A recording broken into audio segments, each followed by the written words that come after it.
Okay, let's make a start on our next discussion. Hi everyone, bore da. I'm delighted to be joined by David Williams from ITV News. David is the innovations producer at ITV. He's the writer, producer and brains behind the award-winning Partygate podcast, which I'm sure some of you in this room will be familiar with. Partygate was produced in a year when, I think, let's be honest, this country was facing political scandal after political scandal. But this story was one of the biggest. This podcast in particular made instant front page news. The 8-part series, which is narrated by ITV's UK editor Paul Brand and his producer Nathan Lee, is a fascinating insight into how ITV News got the story of how our then Prime Minister, and what he knew about parties at Number 10 during COVID.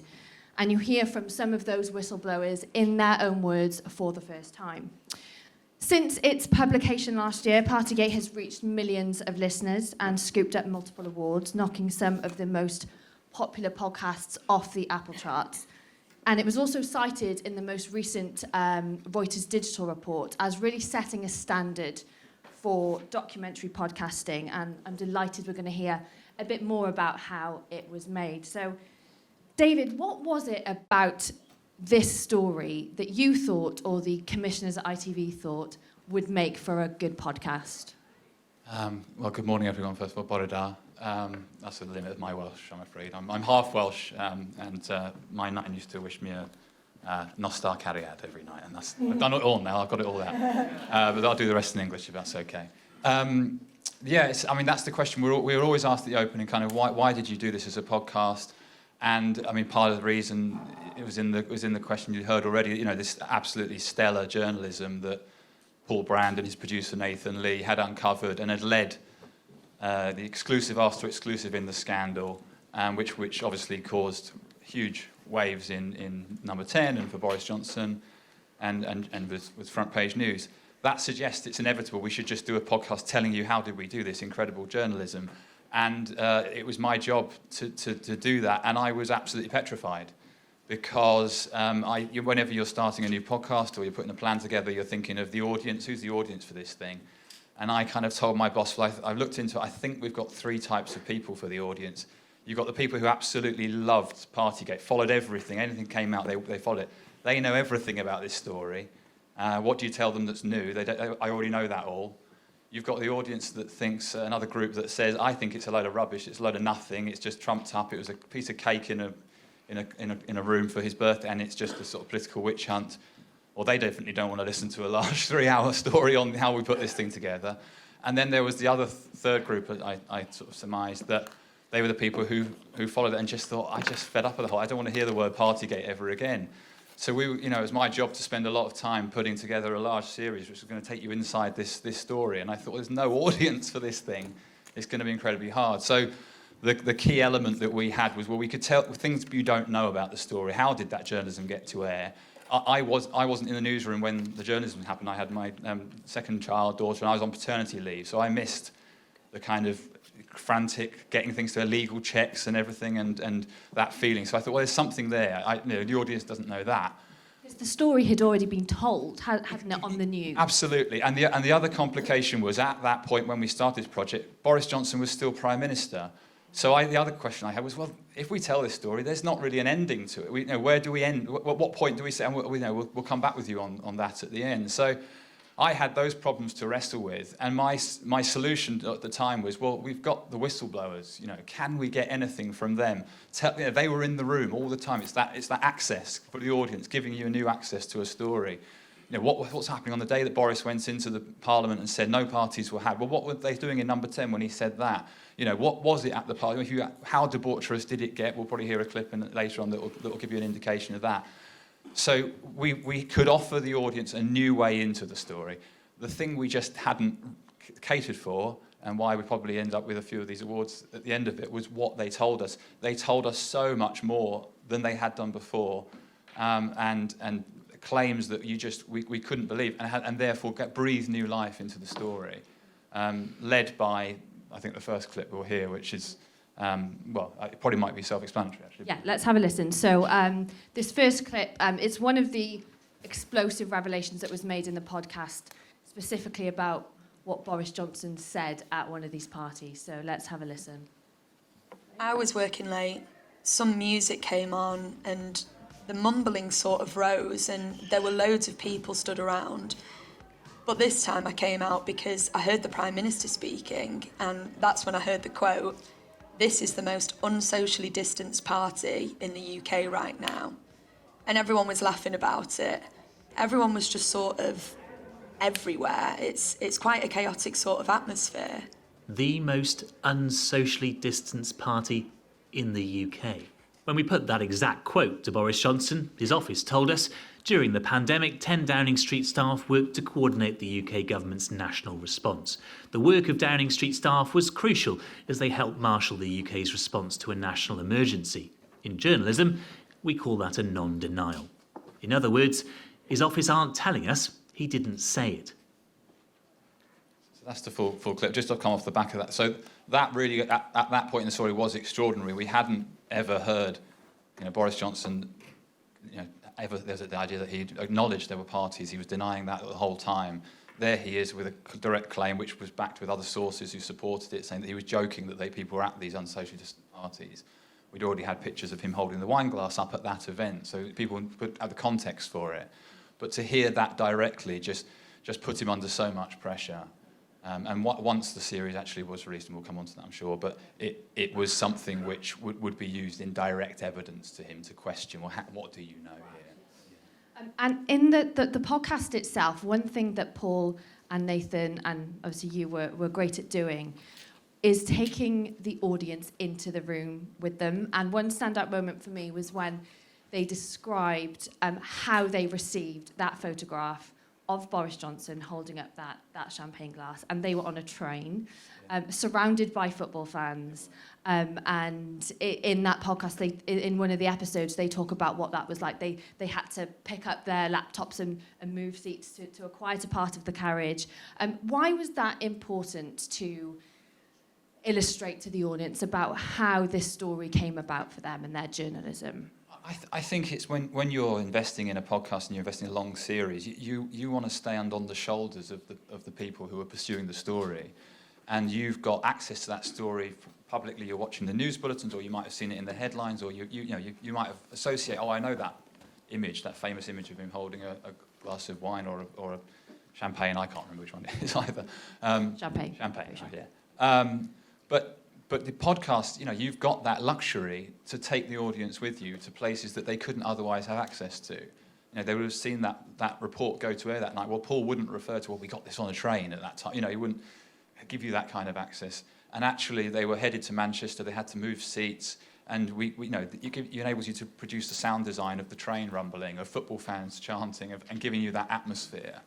And so it enabled you to sort of, take the audience with you throughout the story and give you that sense of the immediacy of something. And also sometimes how prosaic the details were. Being on a train, and you get that idea of shuffling up, and that awkward British thing of, can we move seats because we've got something, we've got to work together.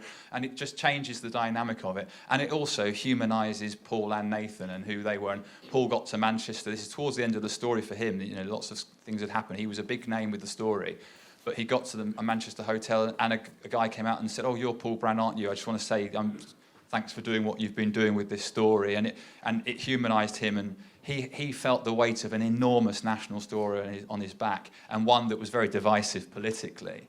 So you had these little moments, and how I started the series was just sitting down with Paul, sitting down with Nathan separately, and saying, right, just tell me the story from your perspective. And then all these personal details come out, which in any other medium wouldn't be aired. It's only podcasts or maybe a written book afterwards. But even that written book won't give you that sense of that moment, and the sound design and the script and the VO and everything that you put into it creates that world for the listener and gives you that immersive experience. And what would you say that experience was like for Paul and Nathan, who had kind of lived and breathed this story, and now they had to try and tell it in a completely different way, kind of how did you lead that and the storytelling of it? Yeah, it's a really important point, because you assume, because they'd already won awards for this. You know, the scandal had come out and they were big. You know, Paul especially is a big name. Nathan's a driving force with his journalism. They're sort of a perfect duo of correspondent and producer, and fantastic things. I went into this thinking they might even be quite cocky or confident or like we're big time now, and it was the complete opposite. They were so serious and so concerned about their journalism. And I was an outsider to them. I'd worked with both of them separately, but not on this before. I'd never worked on Partygate, any of the journalism before. I was an outsider coming in. And one of the big things is that when you're doing that, you have to win their trust. You know, you've got to make it clear. And we had one editorial meeting right at the start, and I suggested a series title, which was Cake, Lies and Videotape.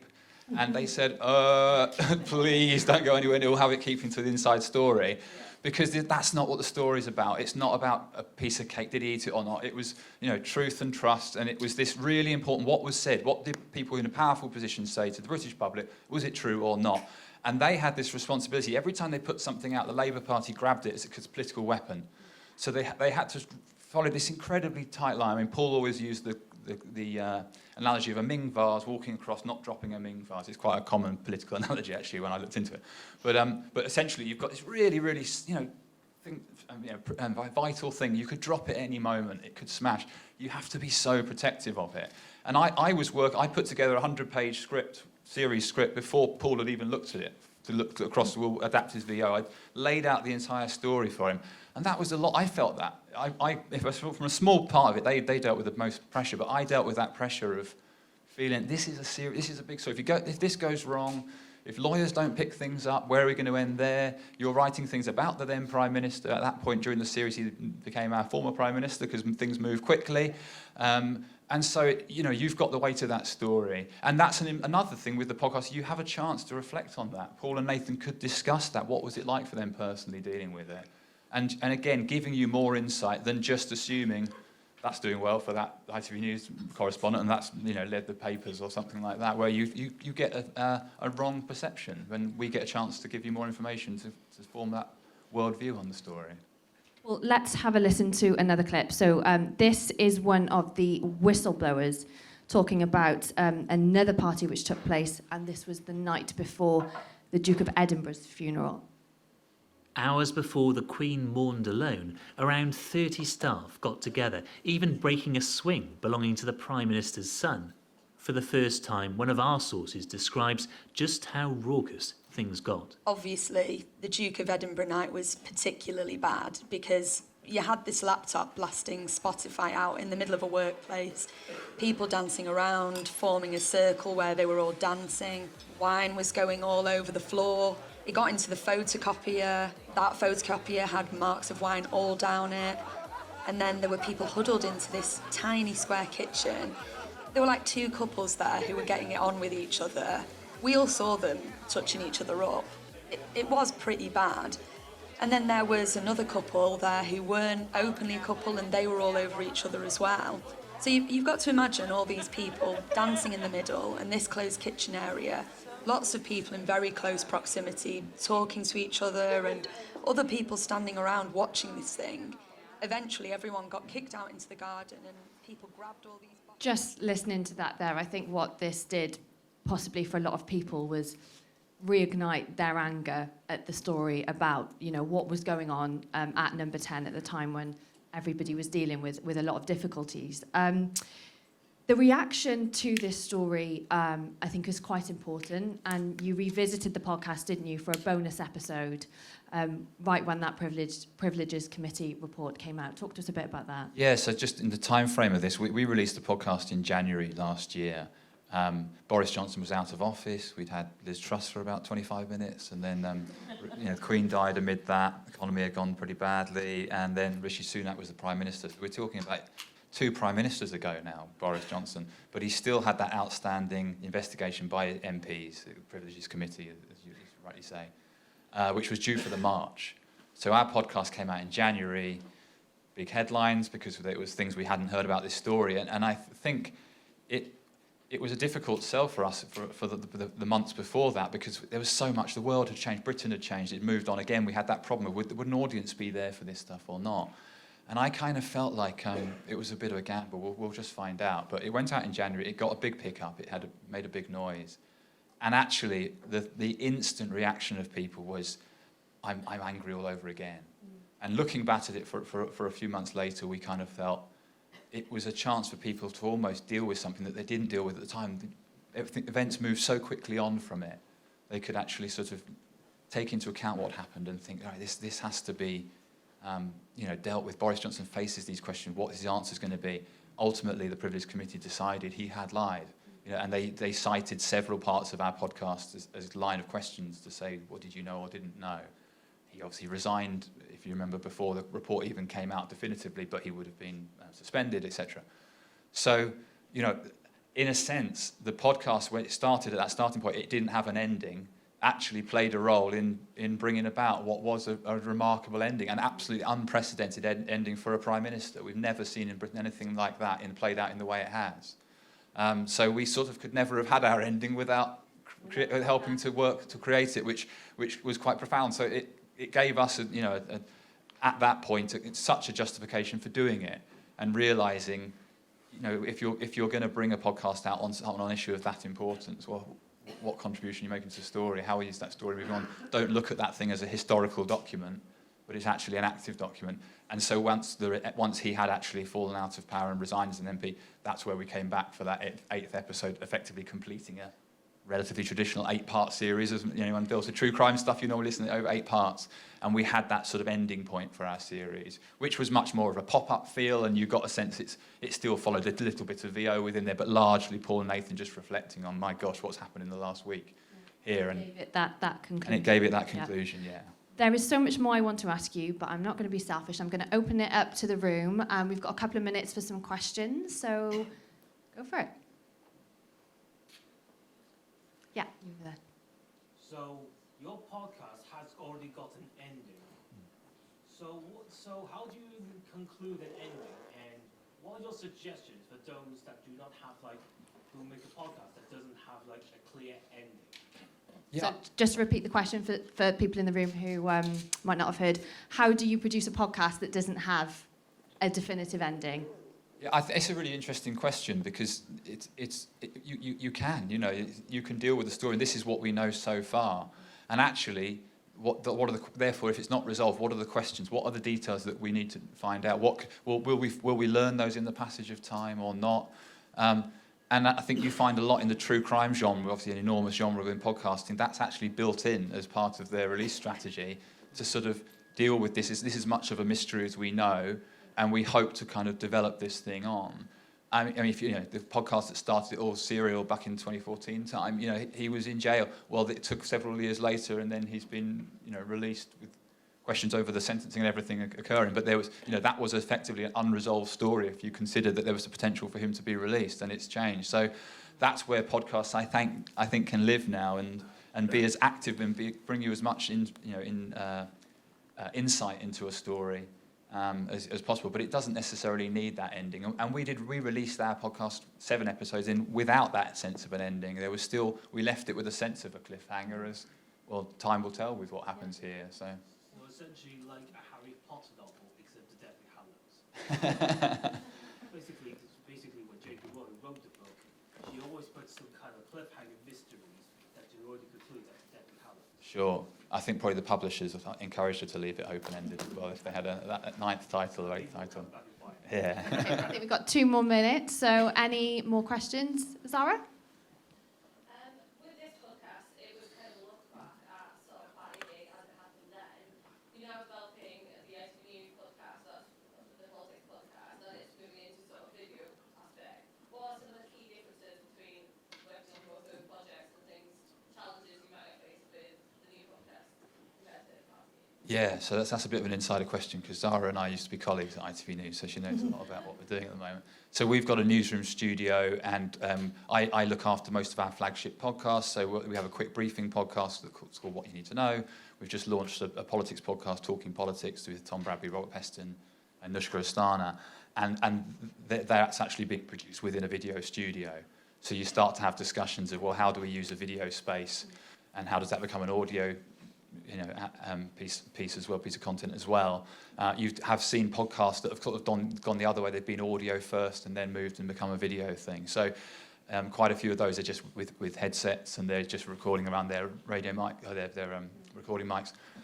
We're actually sort of probably going with more of the presenter-led, because that's the medium that the TV teams understand the most, and work it into an audio format. And then you're having to listen to it as a product and think, right, that's not quite working, because it's as simple as just what you can see here, and you don't make references to that. But just the naturalism of it, people just are a bit different when they're on camera compared to when they're sat back.